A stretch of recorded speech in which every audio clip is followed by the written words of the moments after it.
بسم الله الرحمن الرحيم. رب اشرح لي صدري ويسر لي امري واحلل عقدة من لساني يفقهوا قولي. اللهم صل وسلم على سيدنا محمد وعلى ال سيدنا محمد كما صليت وسلمت على سيدنا ابراهيم وعلى ال سيدنا ابراهيم. اللهم بارك على سيدنا محمد وعلى ال سيدنا محمد كما باركت على سيدنا ابراهيم وعلى ال سيدنا ابراهيم. ازيكم يا شباب الصف الاول الاعدادي؟ تعالوا نحل امتحان واحد قبل. السؤال الاول بيقول ان 5 س اس صفر. طبعا واحد اختار رقم واحد 5 س أس صفر. س أس صفر اللي هي بكام يا شباب؟ س أس صفر اللي هي بواحد، يبقى 5 س أس صفر. س أس صفر أي حاجة أسها صفر يا جماعة بواحد، يبقى إذا دي هتساوي 5 في 1 اللي هي بتطلع ب5. رقم 2 أي مما يأتي يمثل احتمالا للحدث. طبعا يا جماعة ما ينفعش عندي الحدث يبقى أكتر من واحد، هنا دي 1.5. ما ينفعش الحدث عندي يبقى عدد عشري أو حتى بالسالب. ما ينفعش العدد عندي يبقى أكتر من 100%، المفروض يبقى 100% أو أقل، يبقى إذا هيكون 75%. رقم 3 2 أس 5 في 2 أس 3. طبعا الأساس هو الأساس، يبقى هجمع الأسس. 2 أس 5 في 2 أس 3 2 أس 8. هجمع الأسس 5 زائد 3 ب8. رقم 4 بيقول لك 5 في 4 في 3 في 2 في 1 في 0. أيا كان قيمة دول بكام يا جماعة، يبقى إذا لما أجي أضربهم في 0 يديني 0. أي حاجة تضرب في 0 بصفر. طيب هنا 3 في 2 ناقص 16 على 8. طبعا يا جماعه احنا عارفين ان في العمليات الحسابيه ان عمليه الضرب والقسمه بتبقى قبل الجمع والطرح، يبقى اذا 3 في 2 هعملها الاول و16 على 8 هعملها الاول بعد كده اطرحهم. 3 في 2 بكام يا شباب؟ 3 في 2 ب 6. 6 ناقص 2 هتبقى ب4، يبقى هنختار الرقم 4. طبعا يا جماعه 3 اس س في 3 اس س في 3 اس س. طبعا الاساس هو الاساس هو الاساس، يبقى اذا هجمع الاسس يبقى 6 هتبقى 3 اس 3 س. عند القاء حجر الارض منتظم مره واحده فان احتمال ظهور العدد 5 يساوي ايه؟ طبعا هتساوي العدد 5 يعني رقم 1، يبقى اذا هتساوي ايه؟ 1 على 6. 2 مجموعه حل المعادله س زائد 5 هتساوي 5، حيث س تنتمي للطه هي ايه؟ هي صفر طبعا، لان س زائد 5 هتساوي 5. ال5 هتروح هناك بعكس الاشاره، يبقى اذا س هتساوي 5 ناقص 5 هتساوي 0، يبقى إذا مجموعة الحل هتبقى بصفر. رقم 3 بيقول إذا كانت 37. طب دي نحلها إزاي يا شباب؟ بصوا بقى، العلامة هتتحرك كم مرة؟ 1 2 3 4. طب هي اتحركت يمين ولا شمال؟ لا هي اتحركت يمين، يمين يبقى بالسالب، يبقى اتحركت سالب 4، لان كده سالب 1 سالب 2 سالب 3 سالب 4، يبقى 3 هتبقى س بتساوي كام؟ 3 س هتساوي سالب 4. رقم 4 5 أ زائد 2 ب زائد 3 أ ناقص 2 ب. طبعا يا جماعه هناخد الالف مع بعضيها والب مع بعضيها. 5 أ زائد 3 أ اللي هي هتبقى 8 أ. 2 ب ناقص 2 ب هتبقى بصفر، يعني هتطلع ب 8 أ زي ما هي. رقم 5 يقول إذا كان 2 س ناقص 3 بتساوي 9، فإن نص س بكام؟ طبعا 2 س ناقص 3 ب9، فإن نص س 2 س. يبقى أنا هودي ال3 هناك بعكس الإشارة، يعني حضرتك بتقول 2 س ناقص 3 هتساوي 9، يبقى ال 2 س هتساوي 9 زائد 3، ده طبعا راح بعكس الإشارة بالموجب، يبقى 2 س هتساوي 12، يبقى الس هتساوي إن شاء الله 6. طيب هو طالب إيه؟ ركزوا يا شباب، طالب نص السين. نص السين يبقى إذا نص السين اللي هي نص الستة هتبقى ب3. طبعا السؤال رقم 6 ده مهم جدا. رقم 6 بيقول ان س ناقص 5 لكل اس صفر بتساوي 1، فان السين المفروض لا تساوي كام؟ طبعا يا جماعه المفروض السين ما تساويش 5. 5 اس صفر بتساوي 1. طب المفروض يا جماعه السين لا تساوي كام عشان ما تدينيش صفر اس صفر؟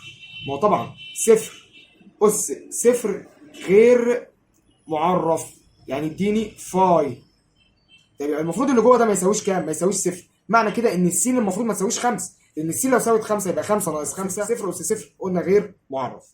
يبقى اذا السؤال الثالث الف هنكتبه بيقول ان 3 س زائد ال4 هتساوي 1.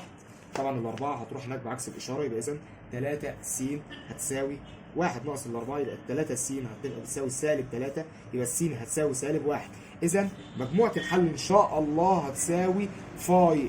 طب ليه يا مستر هتساوي فاي؟ لان ما دام السين تساوي سالب 1 فهي لا تنتمي للطه الاعداد الطبيعيه، ليه؟ لان طبعا الاعداد الطبيعيه ما بتقبلش الكسر ولا بتقبل السالب، يبقى اذا لا تنتمي لطه، يبقى مجموعه الحل هتطلع بفاي. السؤال الثالث ب، اذا كان س بتساوي نص وص بتساوي 2 على 3 اوجد القيمه العدديه للمقدار س تربيع ص تربيع. حاضر، يبقى اذا س تربيع ص تربيع، الس عوض عن قيمتها اللي هي نص تربيع في ص تربيع اللي هي 2 على 3 الكل تربيع. يبقى اذا هاجي اوزع الاس، يبقى 1 تربيع على 2 تربيع في 2 تربيع على 3 تربيع. طبعا 2 تربيع و2 تربيع الاثنين عكس بعض، يبقى اذا ده هيروح مع ده اللي هي هتساوي 1 تربيع اللي هي بواحد، وتحت ال 3 تربيع اللي هي 1 على 9. السؤال الرابع ألف، أوجد مجموعة حل في ص للمتباينة 7 زائد 2 س أقل من 17. إذا 4 ألف 7 زائد 2 س أقل من 17. طبعا أنا عايز ال 2 س، يبقى ال 2 س هتبقى أقل من 17 ناقص 7. دي طبعا راحت بعكس الإشارة، خلي بالكم يا جماعة عشان في ناس عندها مشكلة في الموضوع الموجب والسالب. يبقى 2 س هتبقى اقل من ال10، يبقى السين هقسم على الاثنين، السين هتبقى اقل من ال5، وهو طالبها في ايه؟ في صاد. اذا السين هتساوي ايه يا شباب؟ هتساوي 4 3 2 الى سالب ما لا نهايه. عددان طبيعيان احدهما ضعف الاخر، اذا كان مجموعهم 100 يبقى العددين الطبيعيين هقول هذه س، العددان هما، هكتب له كده العددان هما س و2 س. بيقول ايه؟ مجموعهم 108، اوجد هذين العددين. يبقى اذا س زائد 2 س هتساوي 108، يبقى 3 س هتساوي 108، يبقى اذا السين بس هتساوي كام يا شباب؟ هتبقى ب 36. يبقى العدد الاول هيساوي 36، والعدد الثاني اللي هو الضعف بيساوي 72. نيجي للسؤال الخامس ألف، أوجد قيمة 8 في 8 أس سالب 3 على 8 أس سالب 4. ده السؤال الخامس ألف. 8 في 8 أس سالب 3 على 8 أس سالب 4 هتساوي، طبعا يا جماعة هعمل اللي فوق لوحده واللي تحت لوحده، يعني فوق اللي فوق الأساس هو الأساس، يبقى أعمل إيه في الأسس؟ هجمعها، طبعا ده أس واحد يبقى دي هتساوي 8 أس سالب 2 على 8 أس سالب 4. ممكن تحلها كده، وممكن عشان تخلص من السالب ده تروح مشقلب، يعني هتساوي 8 أس 4 على 8 تربيع يا شباب، اللي هي طبعا الأساس كده هو الأساس، ودي عملية قسمة. يبقى إذا يا شباب هطرح الأسس، يعني هتساوي 8 4 ناقص 2 2 اللي هي هتطلع ب 64. السؤال الخامس ألف دي رقم واحد، طبعا دي رقم 2. رقم 2 بتقول ايه بقى؟ بتقول ان سالب تلت تربيع ناقص 3 على 7 أس 0 زائد جذر 64 على 81 اوجد الناتج.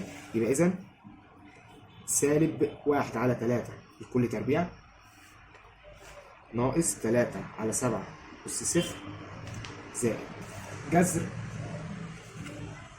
64 على 81. هناخد كل قيمة لوحدها دلوقتي، يعني مثلا سالب تلت تربيع دي يا شباب، طبعا التربيع ده هيتوزع فوق وتحت، والتربيع اصلا بيموت السالب، يعني اذا هتساوي 1 تربيع على 9 تربيع ناقص 3 على 7 أس 0 اللي هي بواحد، اي حاجه اسها 0 بواحد، زائد جذر ال 64 على 81. طبعا ال 64 جذرها كام يا شباب؟ هتبقى 8 على 9. فهمنا؟ سوري ده 3 تربيع. يبقى اذا 1 تربيع اللي هي بواحد على 3 تربيع اللي هي 9 ناقص 1 زائد 8 على 9. ممكن اجمع ده مقامه هو ده، ممكن اجمع اللي فوق 1 و8، يبقى اذا 9 على 9 ناقص 1 اللي هي بتساوي ايه؟ ما هو 9 على 9 ده يا شباب اللي هو بكام؟ اللي هو بواحد اصلا، ناقص 1 هيطلع بصفر، طلعت بزيرو. مسائل اللي كلنا بنحبها، مسائل الاحتمالات. السؤال الخامس ب، السؤال الخامس ب بيقول ايه يا شباب؟ بيقول صندوق يحتوي على 3 كرات حمراء، 5 كرات زرقاء، 2 كور سود، صحبة كرة بشكل عشوائي. أوجد احتمالية أن تكون الكرة المسحوبة حمراء. يبقى إذا لازم مبدئيا كده أجمع مجموع الكور ده 3 و5 8 8 و2 10، يبقى إذا المجموع كله ب 10. رقم 1 أن تكون الكرة المسحوبة حمراء. طب الكرة الحمراء بكام يا شباب؟ ب3، يبقى إذا 1 هتبقى ب3 على 10. طب رقم 2 أن تكون الكرة المسحوبة زرقاء أو سوداء، يعني أنا لازم هجمع اللون الأزرق والأسود. الأزرق بكام؟ الأزرق والله ب5، والاسود ب2 يبقى 7، يبقى هتبقى ب7 على ال10. كان معكم دكتور ماث مستر زياد المصري.